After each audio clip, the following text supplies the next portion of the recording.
bonsoir à tous. On se retrouve aujourd'hui pour parler Ligue des Champions et pour parler du match retour entre le PSG et le Bayern Munich. Comme vous le savez probablement tous, le match de mercredi s'est soldé par une victoire 3-2 de nos guerriers parisiens, de nos soldats franciliens. C'est donc un très gros coup qu'a effectué le PSG ce mercredi. Un bon point pour la qualification en vue des demi-finales. Cependant, ce match-là n'a été que la première mi-temps de la double confrontation.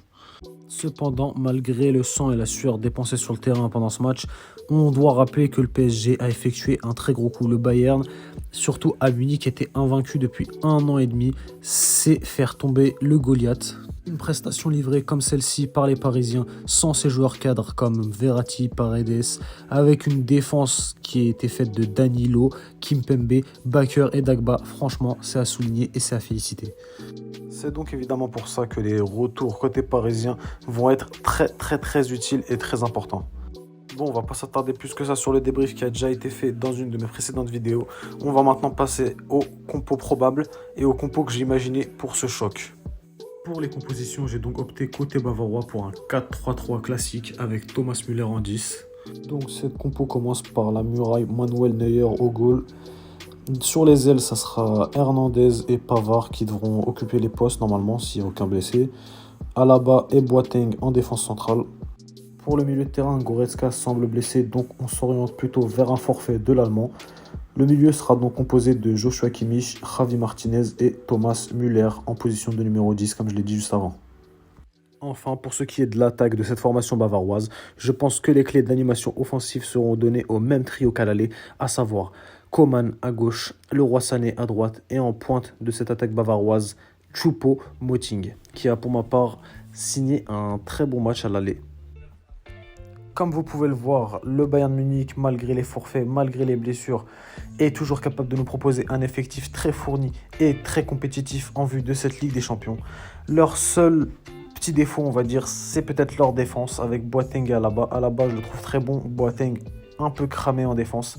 Leur défense risque peut-être de prendre l'eau avec les assauts de Neymar et d'Mbappé s'ils sont dans un bon soir. On va donc passer côté parisien maintenant. Si tout se passe bien dans le meilleur des mondes, voici à quoi devrait ressembler l'effectif parisien lors du match contre le Bayern. Avec un retour de Marquinhos, bien sûr, c'est vraiment ce qu'on espère, le retour de notre capitaine dans l'effectif. J'ai opté pour un 4-3-3 également avec Diallo et Florenzi sur les ailes, Kimpembe, Marquinhos en défense centrale si bien sûr Marquinhos est rétabli. Un milieu qui sera composé de Idrissa Gueye, Leandro Paredes et Verratti un petit peu plus haut dans son rôle hybride numéro 10 que Pochettino a instauré depuis son arrivée. Pour ce qui est de l'attaque, nos trois fantastiques Neymar, Mbappé et Di Maria devraient être présents sur le terrain. Neymar qui décrochera un peu plus à l'image de son match mercredi. Et ensuite, au goal, bien sûr, notre saint Keylor Navas, la muraille, qui prouve encore une fois que c'est le meilleur gardien du monde et qu'il est vraiment numéro 1. Passons maintenant à la deuxième compo qui me semble pour moi plus probable en vue du match de mardi. Elle ne change pas énormément, mis à part la charnière centrale qui sera donc composée pour moi vraiment de Kimpembe et Danilo Pereira. Danilo qui a été plutôt bon mercredi lorsqu'il a dû remplacer Marquinhos à ce poste. Il commence à vraiment monter en puissance, Danilo, faut le souligner également. Je pense que pendant le match, Florenzi sera cramé environ à la 60e minute, après l'heure de jeu donc, et qu'il sera remplacé soit par Dagba, soit par Kerrer. Verratti également, que je ne vois pas personnellement finir le match, sera peut-être remplacé par un Rafinha en fin de match, à moins que Rafinha rentre à la place de Neymar. Et enfin, le dernier changement que moi je vois, c'est Kean qui entre à la fin à la place de Di Maria, peut-être pour permuter avec Mbappé au niveau de l'attaque et offrir plus de physique, plus de percussion à l'attaque et à la défense parisienne. Je veux maintenant vous parler des clés et des joueurs qui seront pour moi essentiels à une éventuelle victoire et qualification des Parisiens face au Bayern Munich au Parc. Tout d'abord, le retour de Marco Verratti dans le 11. Comme vous le savez, le hibou du Parc, à cause de son test positif à la Covid-19, n'a pas pu jouer le match aller. Cependant, il sera disponible pour le match retour car son test a été négatif, ainsi que celui de Florenzi. Afin de faire mal au Bayern, on sera obligé de compter sur Marco. Ses touchés de balle, ses passes, ses dribbles, sa conservation de balle et sa capacité à ressortir dans les petits espaces. C'est vraiment Franchement, Marco Verratti, ça sera l'une des clés les plus importantes de ce match pour la victoire du Paris Saint-Germain. Marco Verratti, dans cette position de numéro 10, pourra faire très mal au Bayern et surtout, il enlèvera du dos de Neymar une charge qui est celle de faire la liaison entre le milieu et l'attaque. Neymar gardera son énergie, gardera sa lucidité uniquement pour l'attaque. Paredes devrait également faire son retour dans le 11, ce qui va me faire très très plaisir. Vous savez à quel point j'affectionne ce joueur. Sa qualité de passe courte et longue, sa capacité à garder la balle au pied, sa capacité technique va nous être très utile, surtout dans ce milieu bavarois qui presse énormément. Ça va nous servir à échapper à ce pressing. Surtout avec lui et Verratti au milieu, ça peut faire que du bien à notre milieu parisien. Et enfin pour moi, le dernier point qui va vraiment faire la diff pendant ce match, ça sera nos deux stars, Neymar et Mbappé. Comme vous le savez, si le roi et le prince sont dans un bon soir, ils peuvent totalement faire basculer un match. Je le sais, vous le savez, ils le savent, nous le savons. Neymar et Mbappé sont tout simplement le meilleur duo offensif actuellement au monde. Il n'y a personne qui s'assoit à leur table. C'est pour ça que je compte énormément sur eux demain soir pour faire les différences. Surtout que Neymar aura autant de lucidité qu'il lui faudra parce que Verratti sera là pour faire les décrochages. Il n'aura pas besoin de décrocher au milieu et faire la liaison comme je vous l'ai dit avant. Mbappé, s'il te plaît, joue simple. Joue simple sur tes capacités, ta vitesse, ta percussion et ta finition. N'essaye pas de faire des passements de jambes, arrêtez là où ça sert à rien.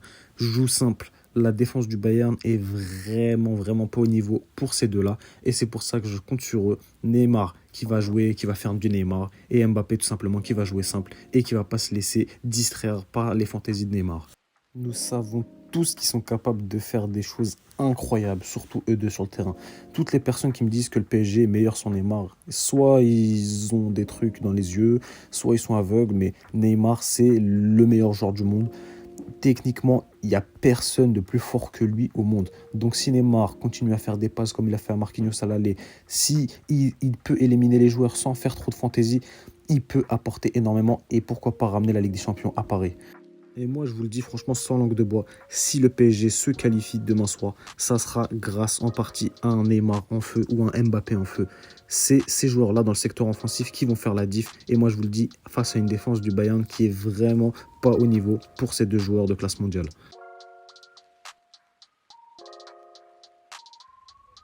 Donc maintenant, passons au pronostic. Aujourd'hui, j'en ai 3 à vous proposer. Je m'appuie bien évidemment sur les codes disponibles sur le site de BetClick. Donc mon premier pronostic pour ce match, ça sera, comme dirait Péfut, un nul mi-temps. Je vois bien le match nul à la mi-temps, que ce soit un 1, un 2-2 ou tout simplement 0-0, parce que le match sera beaucoup disputé, je pense. Ça va être très compliqué de trouver une faille. Je pense que le match sera très disputé. Si des failles sont trouvées, je pense que ça sera des deux côtés car la défense du Bayern est plutôt fébrile. La défense du PSG sans Marquinhos devrait être moins solide. Donc j'opterai pour un nul mi-temps. Ça sera soit un 0-0, soit un 1-1. Ensuite, comme deuxième pronostic, je vous proposerai un pari buteur. Soit Mbappé, soit Neymar. Mais je m'orienterai plus vers Neymar, qui n'a pas marqué au match aller et qui pour le match retour, je pense, fera tout pour marquer un but. Comme il l'a posté sur son Instagram pour répondre à ses détracteurs, les gens ne savent pas à quel point je suis obsédé par la victoire. Je pense qu'il va tout donner pour marquer et pour prouver à tout le monde que c'est l'un des meilleurs du monde. Donc je m'orienterai pour un Neymar buteur pour ce match, retour au Parc des Princes. Maintenant, on va devoir parler de notre foi, à nous les supporters parisiens. La foi que nous avons en votre équipe. Et lorsqu'on parle de foi, on pense à un homme dont j'ai oublié de mentionner le nom dans les facteurs qui peuvent faire gagner le match. Monsieur Keylor Navas. Comme beaucoup de gens le disent, on ne peut pas gagner de grandes compétitions telles que la Ligue des Champions sans grand gardien. Et heureusement pour nous, actuellement dans nos rangs, on a ce qui est le meilleur gardien au monde.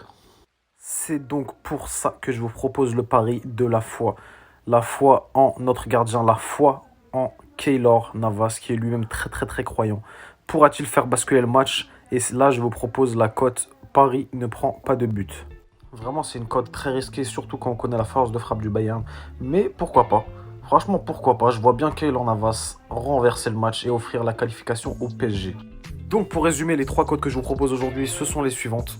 Tout d'abord, le nul mi-temps, coté à 2,35. Ensuite, le Neymar buteur, coté à 2,52. Et enfin, le pari sur notre Saint Keylor Navas. Le PSG ne prend pas de but, coté à 5,35. C'est une très grosse cote pour le dernier pari. Mais effectivement, comme je vous l'ai dit, c'est vraiment risqué de parier dessus avec la force de frappe du Bayern. Et vous, qu'est-ce que vous pensez de ces cotes et de ces paris? Dites-moi ce que vous en pensez en commentaire. Débattez là-dessus, il n'y a pas de souci. Moi, je suis présent pour répondre à vos débats en commentaire. En tout cas, pour ma part, j'espère encore une victoire de nos Parisiens comme à l'aller. Une victoire qui va nous emmener en demi-finale pour la deuxième fois de suite. J'espère que ma vidéo vous aura plu, que vous avez trouvé mes arguments pertinents. Donnez-moi vos arguments aux commentaires et j'y répondrai, il n'y a pas de souci. En tout cas, si ça vous a plu, lâchez un like, abonnez-vous, mettez la cloche pour les prochaines vidéos qui arrivent.